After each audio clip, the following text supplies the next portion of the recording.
السلام علیکم ورحمۃ اللہ وبرکاتہ۔ محترم عزیزوں اور دوستو، پاکی اور طہارت کی بڑی اہمیت شریعت اور احادیث نبویہ میں وارد ہوئی ہے۔ حدیث شریف میں آتا ہے الطہور شطر الایمان، پاکی یہ ایمان کا آدھا حصہ ہے۔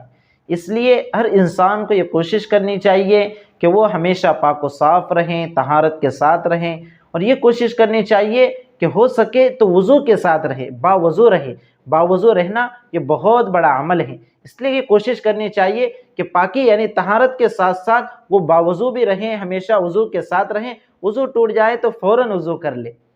اسی طرح اگر کسی شخص پر غسل واجب ہو جاوے، احتلام ہو جاوے، یا وہ اپنی بیوی کے ساتھ ہم بستری کر لے وے، تو جلد از جلد وہ واجب غسل ادا کر لے، بلا کسی عذر کے واجب غسل میں تاخیر نہ کرے۔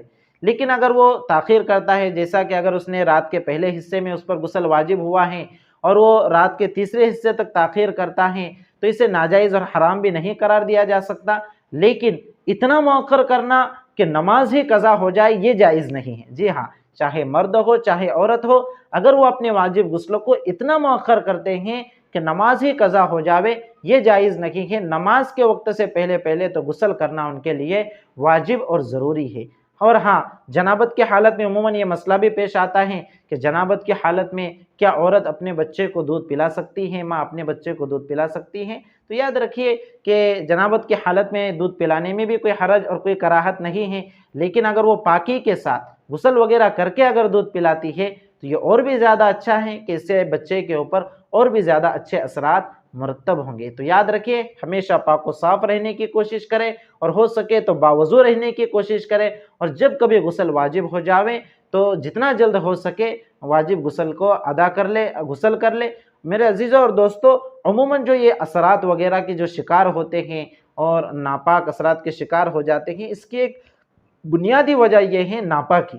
جی ہاں، عورتوں کے جو باہری اثرات جو عموماً ہوتے ہیں یہ ناپاکی ہی کی وجہ سے، کہ عورتیں اور مستورات زیادہ تر پاکی اور ناپاکی کے مسائل سے ناواقف ہوتی ہیں، اور جو واقف بھی ہوتی ہیں وہ اتنا زیادہ احتیاط نہیں کرتی، تو اس کی وجہ سے شیاطین اور خبیث کو موقع مل جاتا ہے اثر انداز ہونے کا۔ اس لیے یہ ہمیشہ پاک رہنے کی کوشش کرنی چاہیے تاکہ ہم پاک و صاف رہیں، تو اس کے اثرات بھی ہمارے اوپر اچھے مرتب ہوں اور کوئی باہری اثر ہم پر اثر انداز نہ ہو سکے۔ والسلام علیکم ورحمۃ اللہ وبرکاتہ۔